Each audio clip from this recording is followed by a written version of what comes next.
This is Tehachapi. Sit back and relax as Key, Corey, Greg, and Ashley talk about what's happening in and around Tehachapi. Tehachapi time. Key Budge, Greg Garrett, Corey Costello, Ashley Whitmore, Ahmed Jones joins us today. And we need to talk about the City Council meeting that took place here earlier in the week.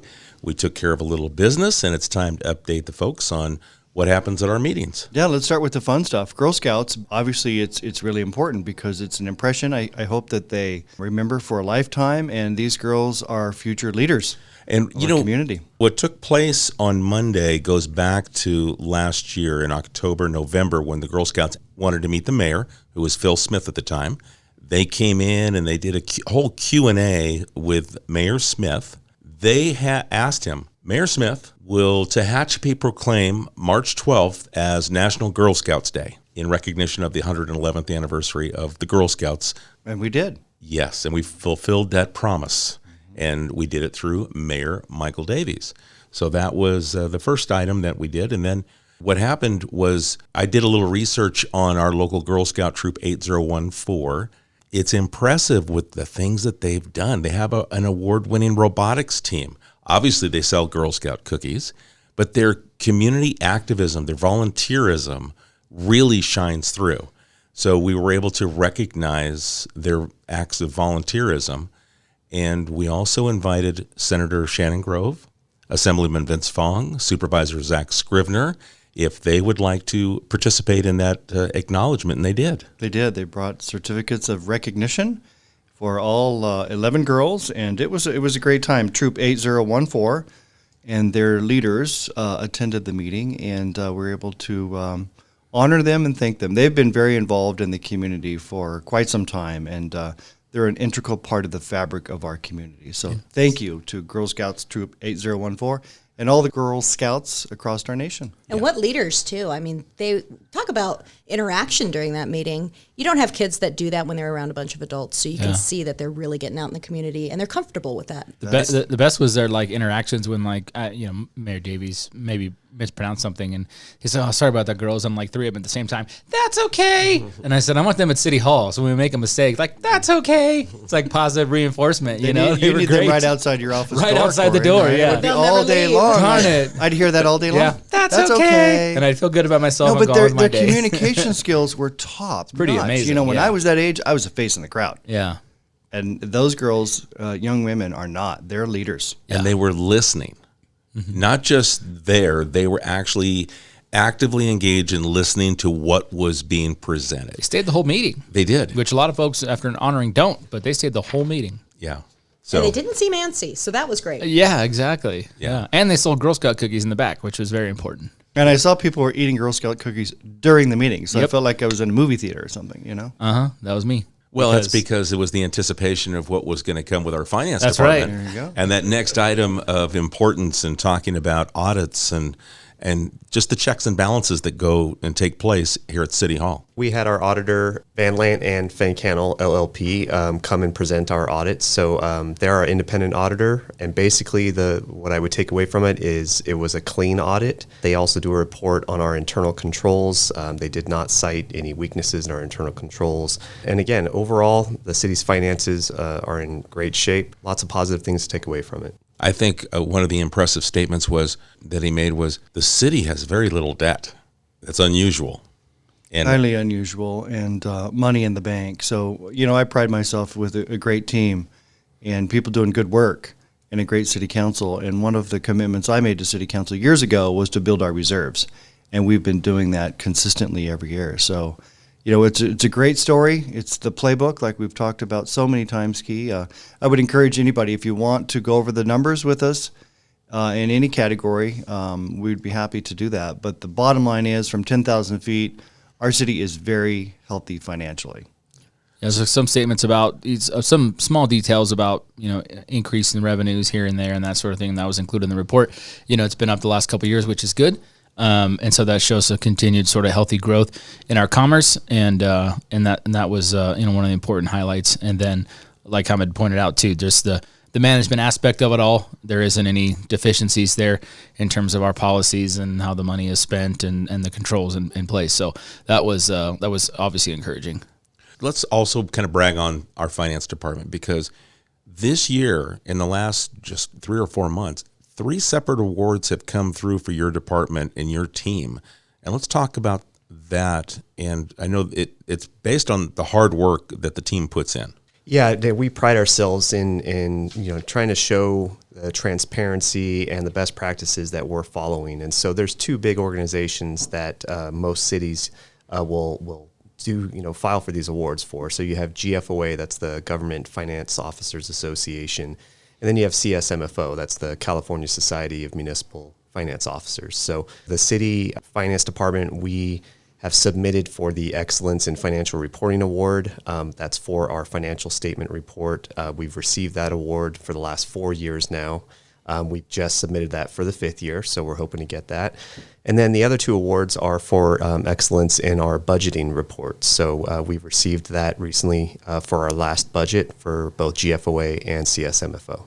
And they're not just pretty plaques on the wall. These organizations that award the awards, let's say, they push us to do better at our job. So every year when we do submit and we do win an award, there's a critique behind it. And so our budgeting process, the way that we publish it out to the community, the citizens, the people that own this city, all of those elements, it gets better every year. So that's the reason behind submitting for these awards, so that we can actually be more transparent and easier to read for the people. And each department has to get, as part of that process, I know a few years ago, as a review, they said, look, we really want to connect the goals of the departments to the budget.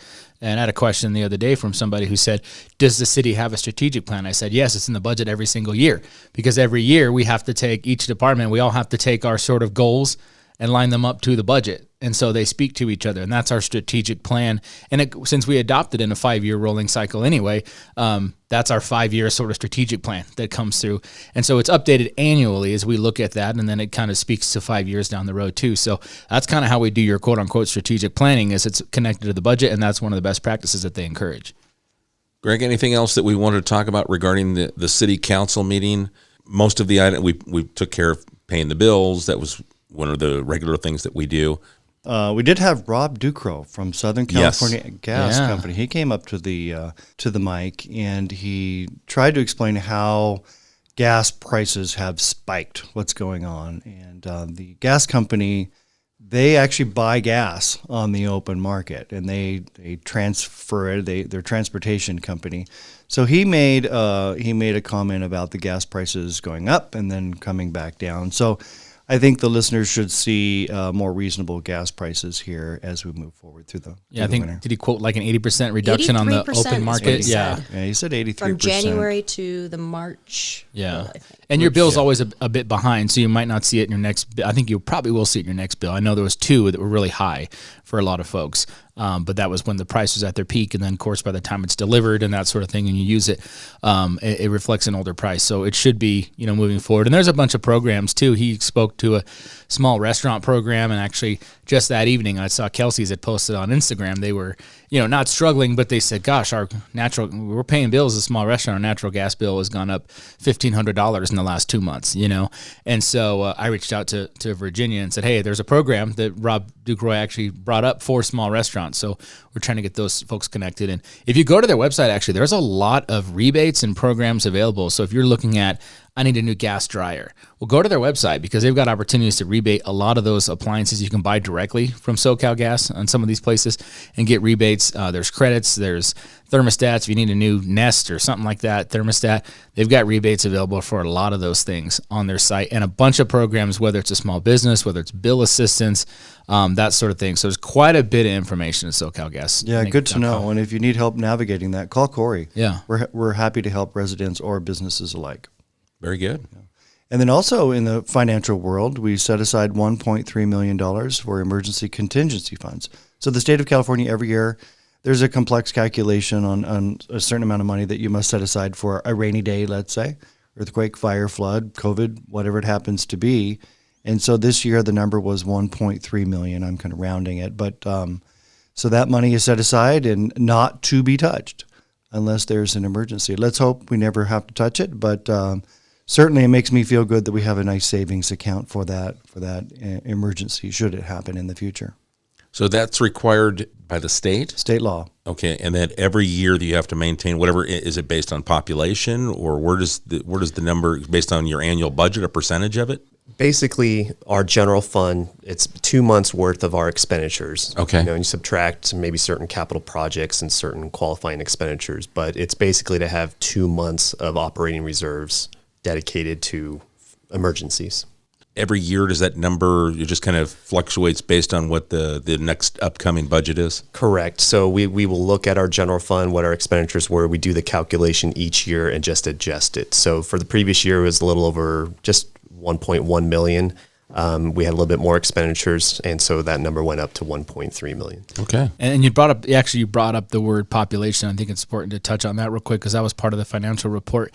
Is you see, there's a million different population estimates, and whether it's the American Community Survey, the census, the this, the that, and the other thing. The standard is the California Department of Finance, and that's what we'll use a lot for these documents and that sort of thing.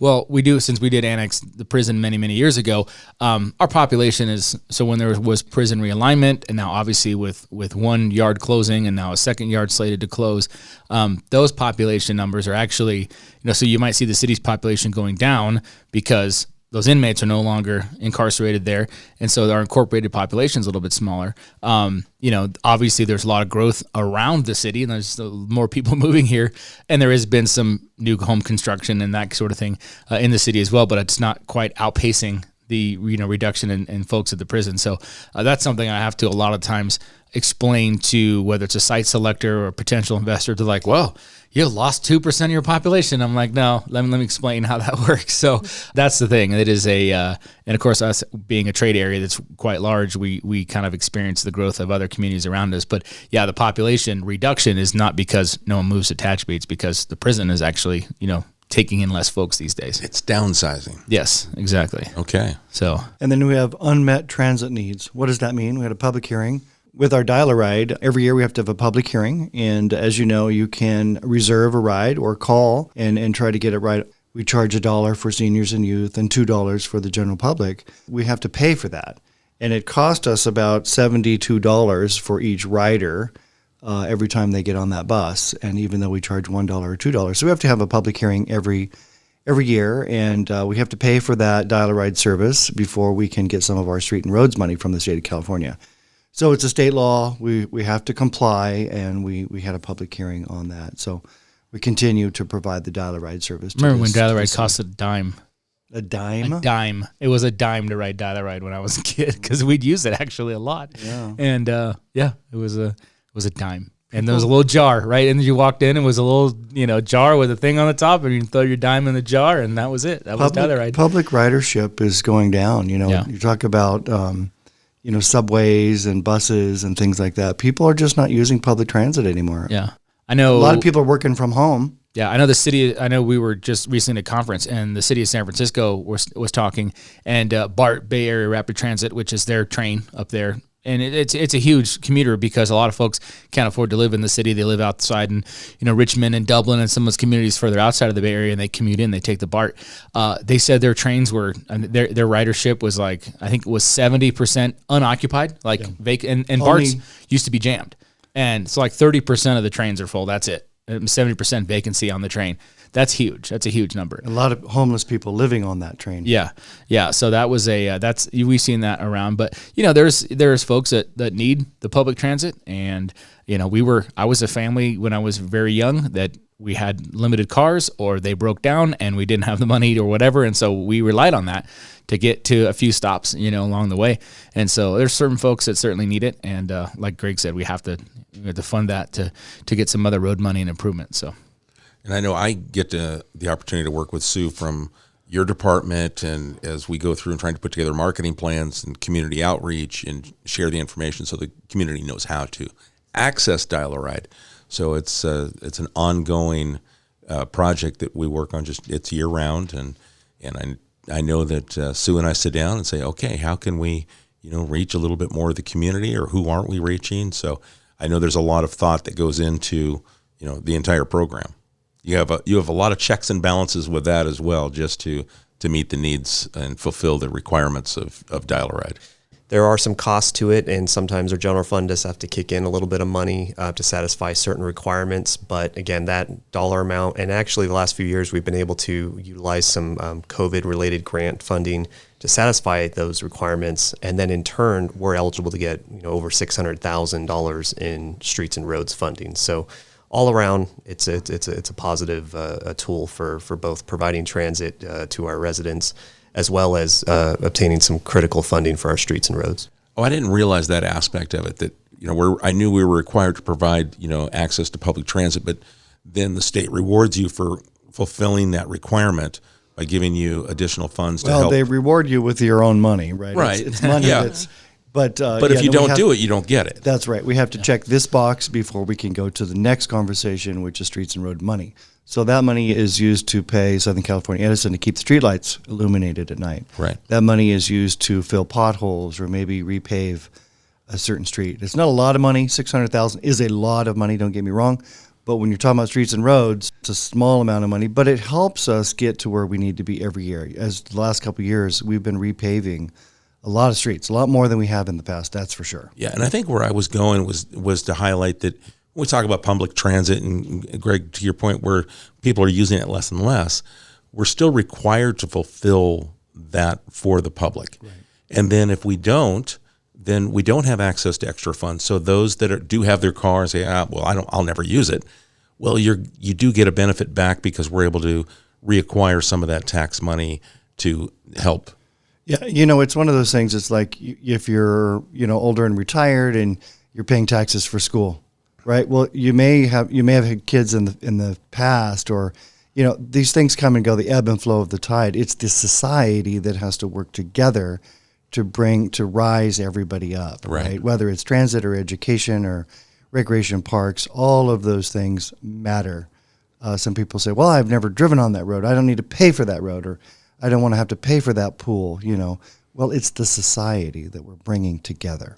Anything else from the council? We had a lot of different things on the agenda, but a lot of it was just more bureaucratic, agreements and contracts and things. So those are the highlights, always. The agenda is on the city website. Right. You can always get on our email list. You can come into City Hall. We'd be happy to go over with all of the agenda items. Yeah.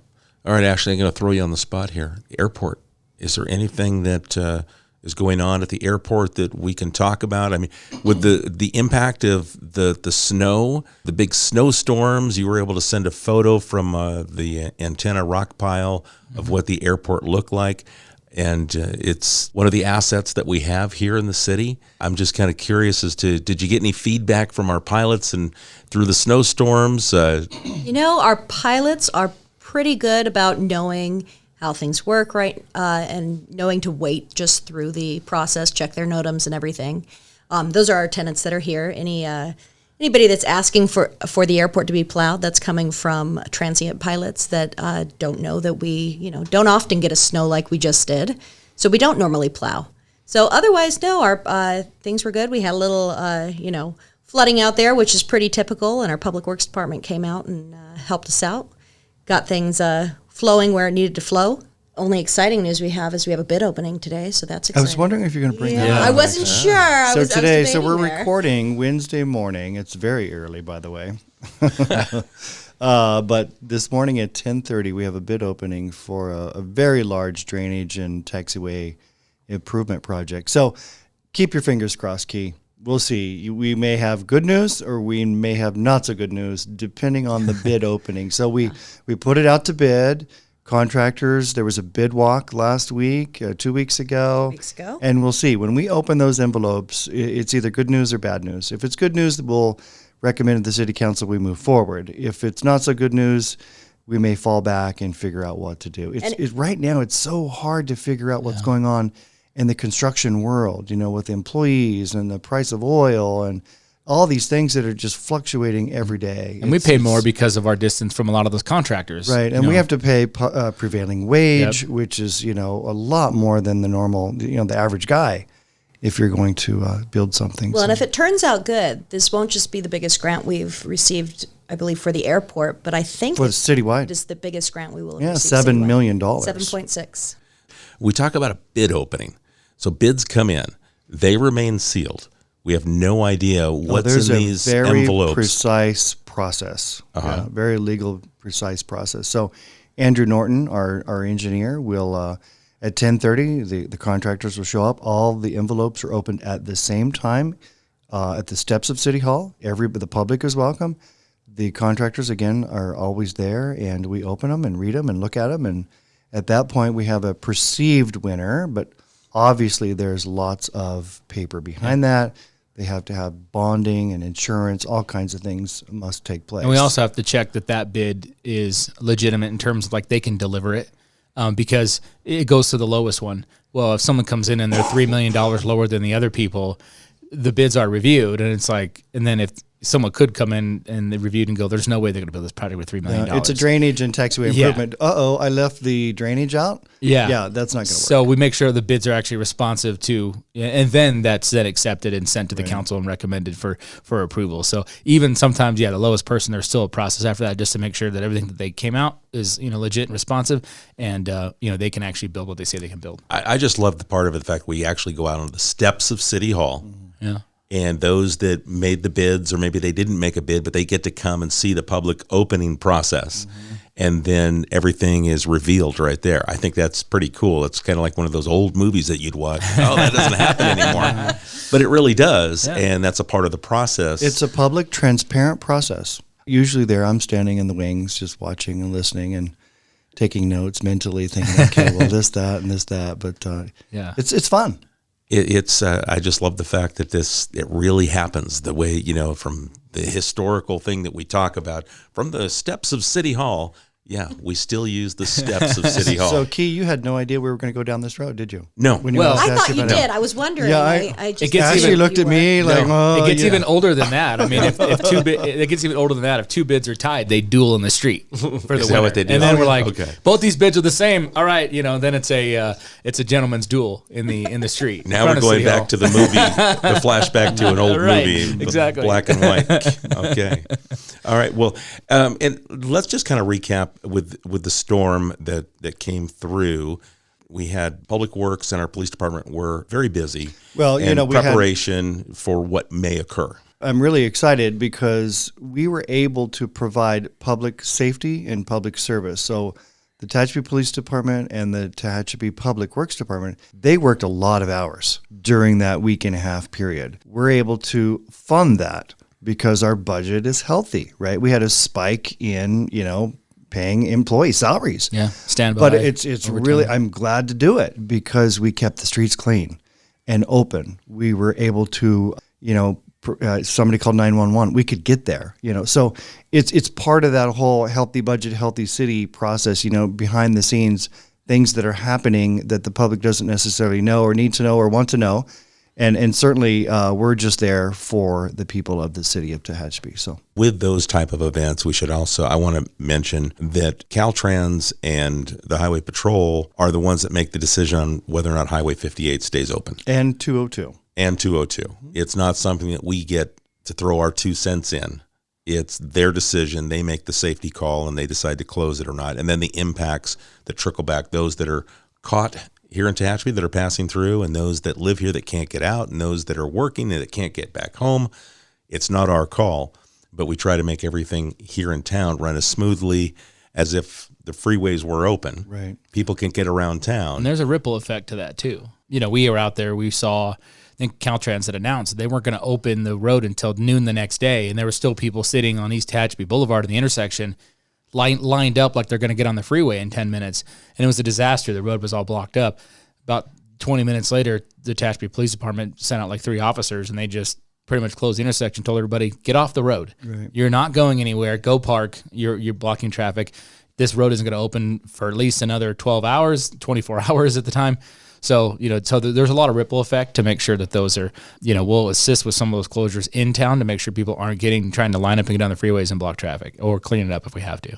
A nice job that was done by the Police Department of Public Works, facilitating and making sure people can get around, here in the city until the freeways were open. So just want to acknowledge the hard work that was put on during those multiple storms that rolled through. Here, here. And more coming, more on the way. All right, knock It's on just wood. rain, though. Pineapple Just rain. Express. Yeah. Yeah. Well, I think this was a pretty good recap. We kind of talked bounced about- around a little bit, but did. I think if the listener sticks with us, there's a lot to be heard. Well, I think that it Learned. just shows that, when we do this, it's not scripted. This is based on the conversations that take place, and then what we're talking about, leads to new questions, or, it does kind of shift, and it does kind of go back and forth a little. We ping pong a little bit, but it's not scripted. This is real conversation about these topics that we wanted to make sure the community is aware of. You know what? I just thought of something. Train derailments. I would like to have a podcast on train derailments. Okay. This is a topic that I have been working on for quite some time. Right. Not happy about the train derailments that are happening to the west of us without any communication to any of the surrounding public agencies. I've been working with the railroad, both BNSF, UP, Kern County Fire, so on and so forth. But I think we need a podcast on that, like we've done in the past with Southern California Edison for PSPS, well, with the state of California for high-speed rail. People need to know and be aware of what's happening in and around their community. And I think train derailments is an important part of that. There was a disaster in Ohio. Ohio. Yeah. Thank you. There's been a couple, actually. Yeah. And there's been 2 in Tehachapi in the last 2 weeks. How many listeners know about that? And you talk about chemicals that go through Ohio. Those same chemicals are coming through Tehachapi. And minutes are precious when there's a disaster. And it's not just the city. I mean, those derailments are happening outside the city. Obviously, wind patterns being what they are, those are concerns, because should something, we've been fortunate, most of the stuff that seems to fall off, or cars or just goods and that sort of thing. Other agencies, Golden Hills Community Service District, a lot of that runs right through their jurisdiction. They're not notified. There Kern was County a train. Fire, Kern Remember County last Sheriff. year there was a train derailed at the Meadowbrook Park, the trail right there at the trailhead of Meadowbrook Park. Yeah, a big one, and it took weeks to clean that one up. Yeah, maybe even months. Zero notification. Claudia to that Elliott organization. from the Tehachapi News interviewed me yesterday, so I'm assuming there will be a story in the Tehachapi News here soon. Seek it out, read it. I think a podcast on that topic. Sorry to divert us way out of here left field, but it's something I'd like to do. No, I mean, this is how we come up with the thoughts, and we encourage the community to send us their thoughts about things. So if there are some concerns about this topic, about derailments, send them to us so that we can address it. So when we have experts in, we can ask these questions on your behalf to these experts, and you can send those to media@TehachapiCityHall.com.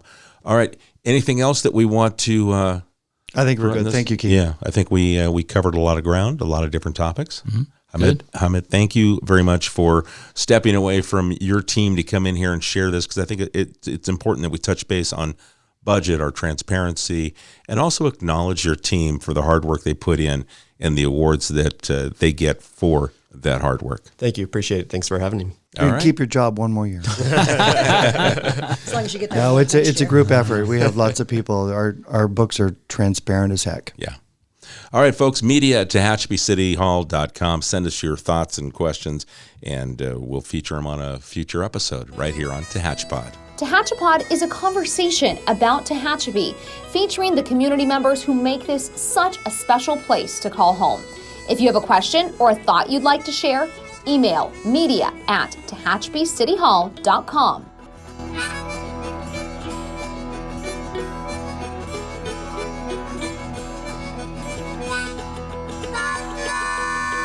Thank you to Gary Mazzola for sharing his song, This is Tehachapi.